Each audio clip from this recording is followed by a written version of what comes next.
I will never forget this for the rest of my life. Si Amo tumawag ng pulis kasi nawawala itong cellphone, Nokia cellphone. So si pulis, kapitbahay niya na pulis, off duty, dumating.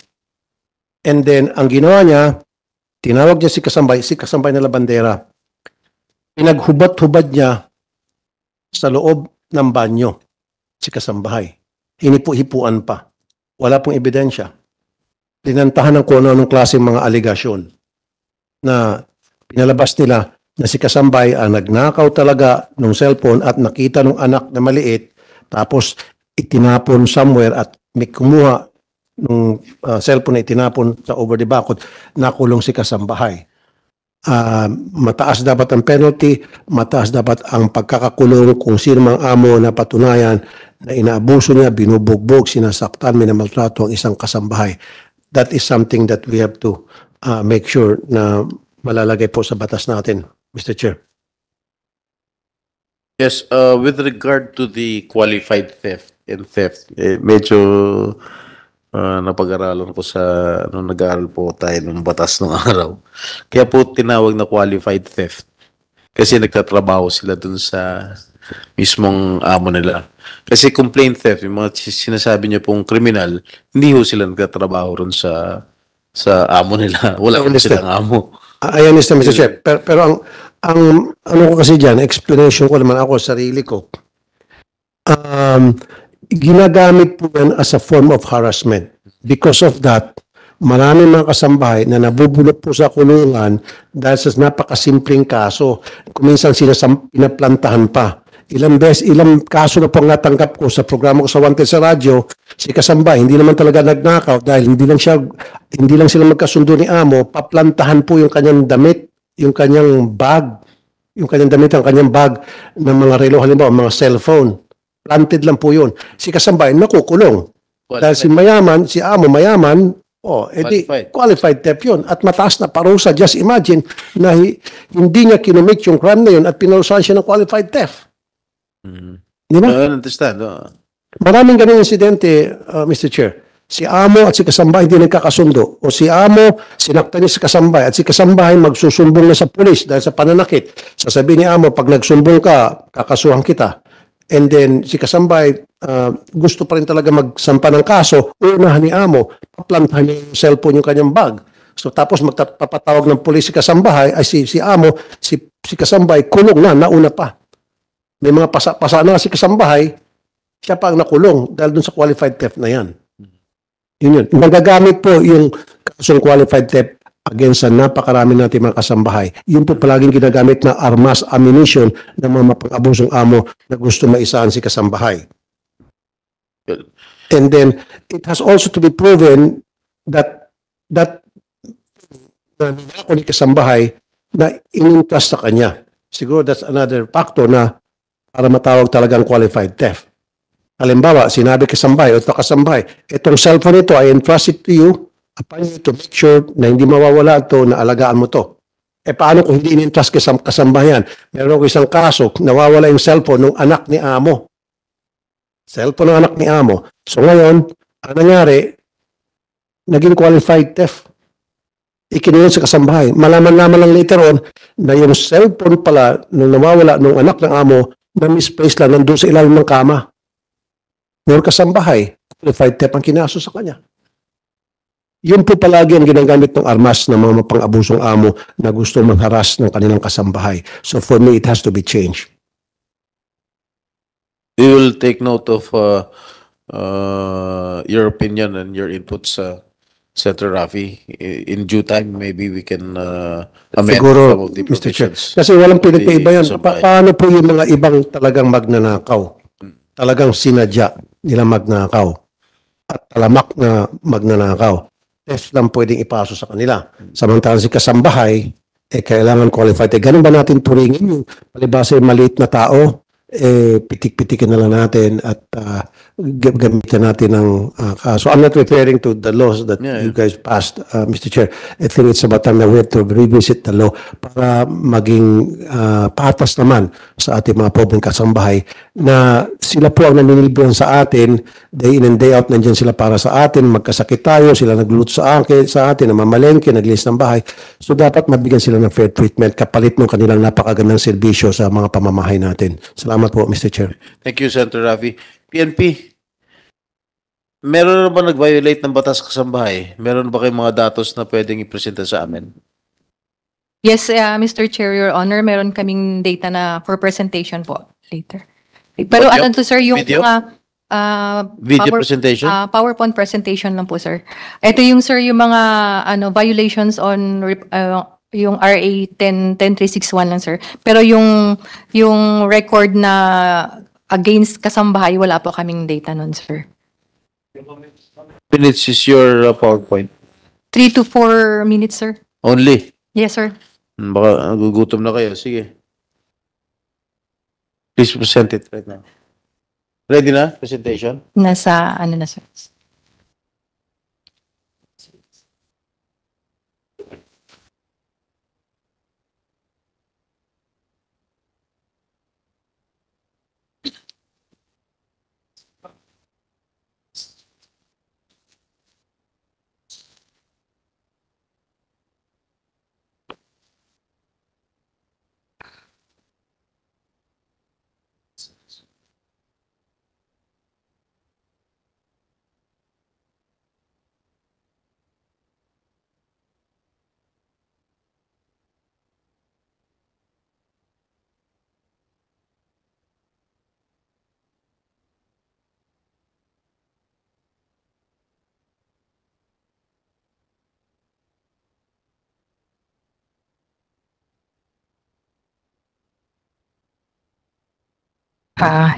Ito po yung PNP nationwide statistics on violation on RA 10361, otherwise known as the domestic workers, handled by WCPC, covering the period from calendar year 2026 to September 15 of this year. So we have a total of 46 cases, sir. 46 cases. As of the data shown, the PNP has recorded 46 total number of violations nationwide for the period from 2016 to September 2015. Ayun po yung, pwede pong pakilakihan kasi para, dun po sa Nakikita namin previous dito. slide, sa previous slide po, yung sa data on cases. Yung previous pa. Halos lahat sa NCR. Yes, sir. Sa NCR po ang may pinakamaraming reported cases, sir, na handled ng WCPC. So, makita din dyan, sir, na as to the PNP regional offices, the top 3 with a significantly high recorded incident are NCRPO, but it's 32 po out of 46. Region 10, 5 cases, and Region 7, 4 cases. We all know that these 3 regions also has the highest population nationwide, sir. Kaya, tsaka mga urban areas po, sir.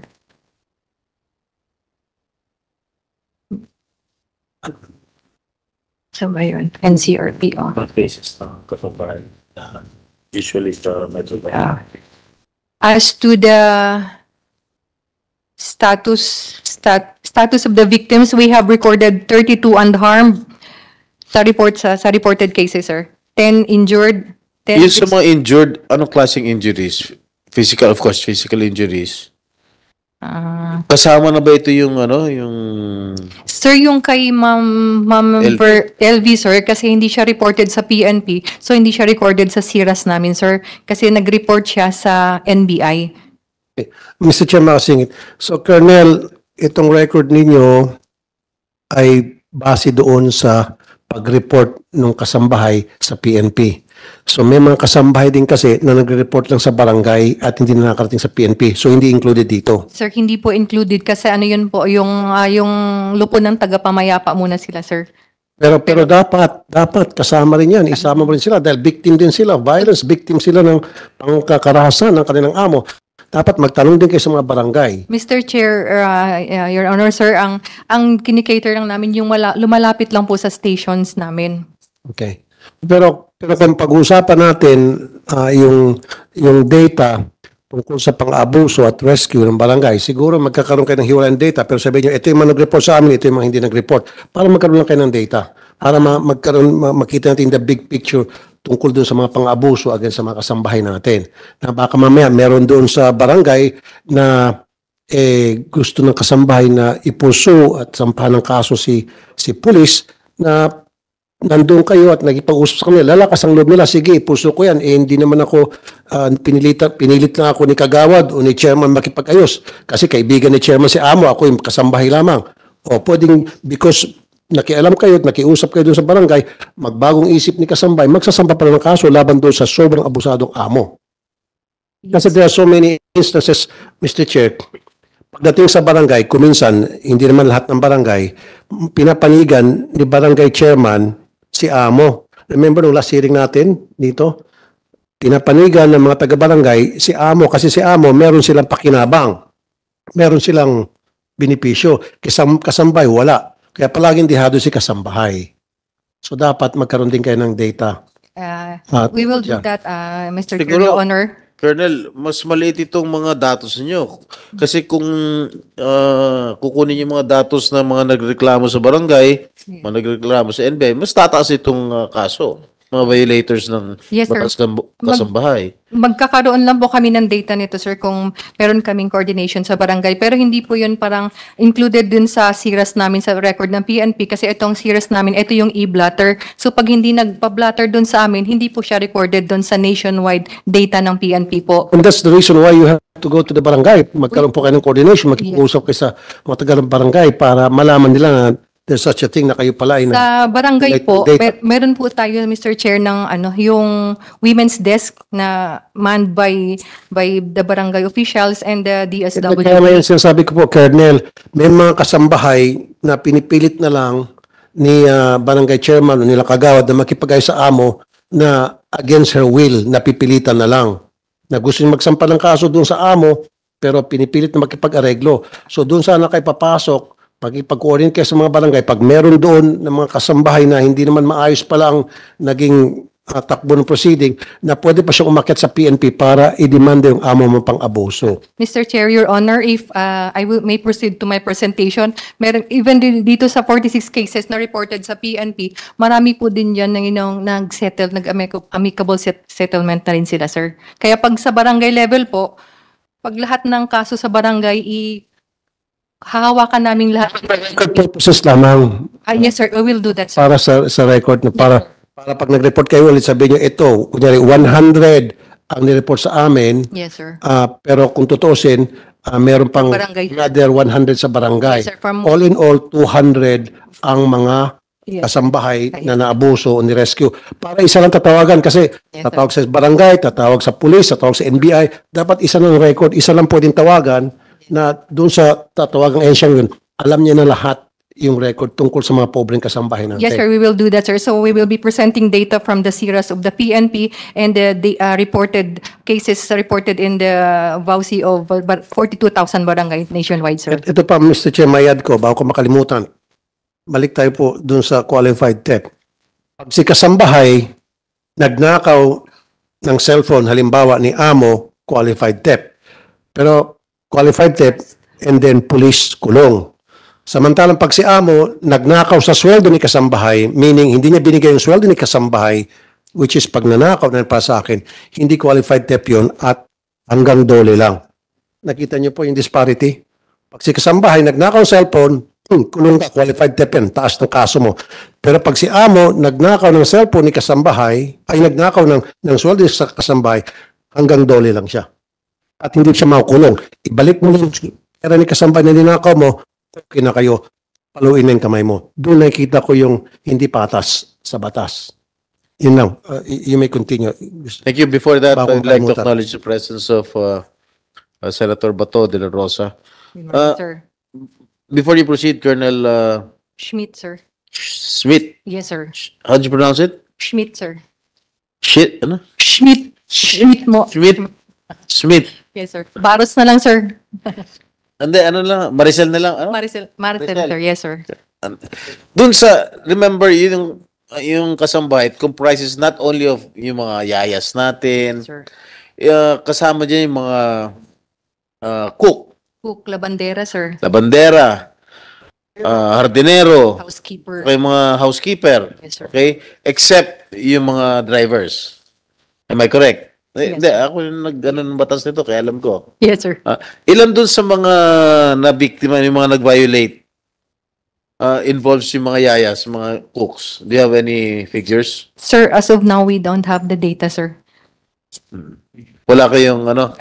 We will be submitting the data, sir. Pag-generate na lang natin, Kasi sir. hindi ako sa SIRAS. naniniwala na ito lang yung mga ito lang bilang ng mga violators ng batas kasambahay. Palagay ko mas marami ito kung i-collate ninyo yung mga kaso sa NBI, kaso sa ng barangay. Yes, sir. Sino ba dapat mamahala? Dapat meron kayong database, dapat meron kayong coordination sa TIL, sa mga barangays, NBI o whichever agencies. You Kasi, take- yes. This is unbelievable. Itong mga datos ninyo. Dahil napakaliit nito. Biro mo, 10 years na itong batas nito, ito lang ang mga violators. I don't believe. Hindi ako naniniwala. Di ba, is it possible na lahat ng mga concerned agencies, yung PNP, NBI, yung mga barangay, na mag-submit ng regular report on the number of cases involving itong mga violators ng kasambahay? Kahit sa DOLE man lang i-submit yung inyong report para magkaroon tayo ng datos, yung mga report kung ilan yung mga violators ng batas na ito. Because if we will just rely on the police without relying on the information of the NBI and without relying on the information of the barangays, hindi natin malalaman kung ilan talaga yung nagva-violate ng batas nito. So how can we formulate or improve this existing bill? Diba? Sige, proceed with your presentation. Next slide, please. As of the status of the cases, we have 50% or 23 cleared cases, 39% or 18 solved cases, and 11% or 5 under investigation recorded nationwide of the PNP SIRAS, sir. Or the e-blatter. Okay, makasingit lang mabilis ulit ito na Colonel Smith. Yes, sir. Okay, meron kayong record tungkol sa mga kasambay na inaabuso. Wala ba kayong record tungkol sa mga pulis na nag-abuso ng mga kasambahay? Meaning, ang dami nito. Ako, meron kong record sa sarili sa programa ko na si pulis, sa halip na tulungan si kasambahay, makamit ng hustisya, si kasambahay ang pinakulong pa. Dahil sa pakikipagsabuatan sa amo, dapat meron din kayong data ng ganun. Sir, we have, sir. We do? You do? Yes, sir. Then, Sige nga. very good. I-present mo sa amin yan. Yung last part, please. Gusto ko makita ilan ng pulis ng abuso ng kasambahay. Yung inapi ang kasambahay. Sir, Marami yan. my apologies, sir, hindi nakasama sa presentation, pero Pero isasama mo next time siguro. may data ako dito, sir. Para malaman natin kung saan ba yung weakness ng ating kapulisan sa pagkipag-deal sa mga kasambahay sa mga bahay-bahay. As of now, sir, we have total administrative complaints against, of course, PNP personnel from may uniform and non-uniform personnel. Meron po kaming total na 66 complaints, sir. Against sa mga pulis na Against sa mga police. nag-violate sa karapatan ng kasambahay. Mukhang mababa ata yan. Yes, sir. Ang may with corresponding rank, sir, kung ano mga ranks ng mga abuser or yung mga reported na ano, sir. So, sa 66, meron po tayong Sa 66 na yan, ilan po yung na-prosecute, ilan po nakulong na pulis, ilan po na-demote. ano to, sir, administrative.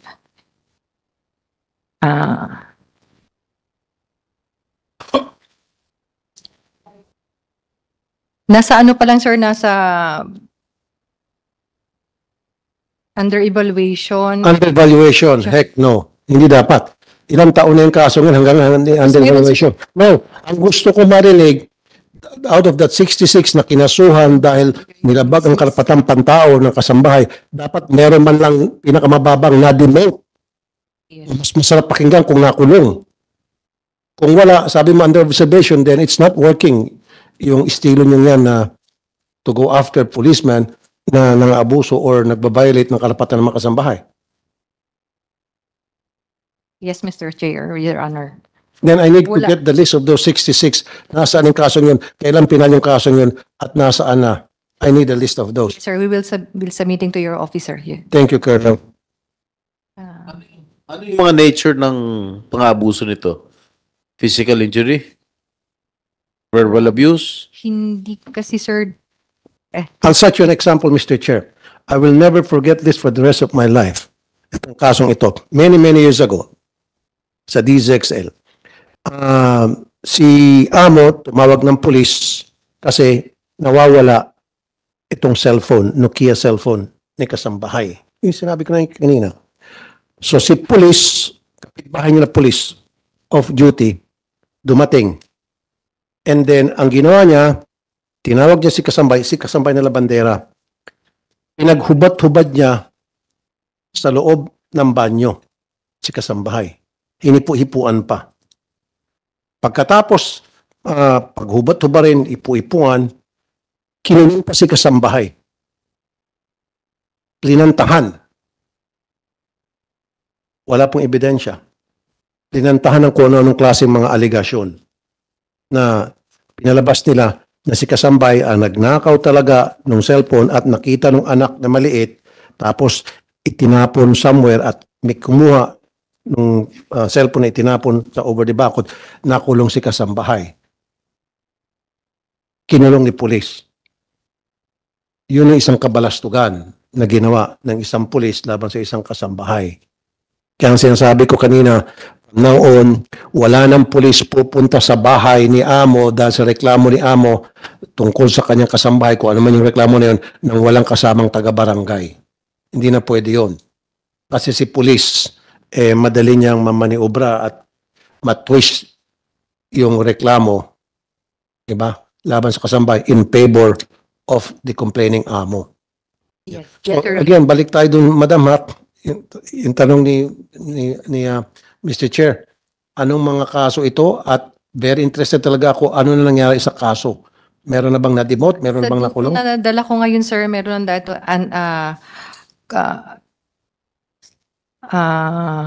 drop and close 19, forwarded to Dilos for summary hearing proceeding 43, sir.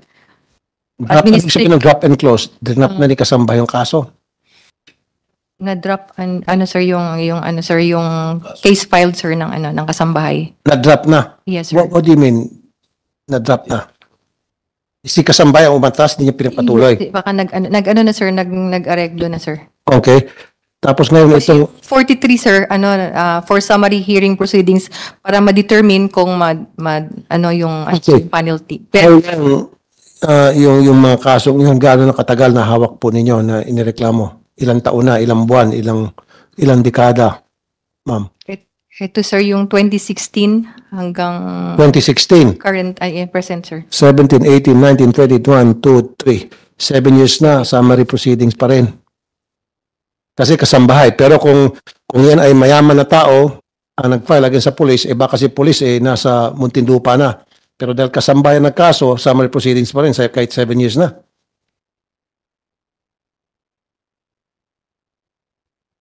I-submit ko na lang sir yung report namin sa updated na kung ano yung mga naging penalty ng mga complaint. Ang gusto ko po kasi marinig, Mr. Chair, meron na dapat nasampulan na pulis para makita na patas ang pulis na nasampulan na kabaro ninyo dahil ng abuso o gumawa ng injustice laban sa isang kasambahay. Dapat merong na-demote man lang. But I doubt kung meron. We will submit Kasi report. kita mo 7 years na hanggang ngayon summary proceedings pa rin. That has to be investigated. Di ba lalo na kayo po ay anti-violence against women and children, kasama po yung mga kasambahay. Dapat kayo mag-pursue doon, kayo mag-push Sabihin nyo, mga kabaro, ano ba nangyari? 7 years na, wala pa rin ba tayong masampulan dyan para maging guwapo tayo sa media? We will do it, sir. We will. You'll do it. So, gusto ko next year, o not what next year, in the next few days, magbigay kayo sa amin ng data kung ano yung pinaka-status na nitong mga summer proceedings na ito, nasaan na. Mas maganda kung mapakinggan kung meron po na-demote dahil sa paggagawa ng injustice laban sa isang kasambahay.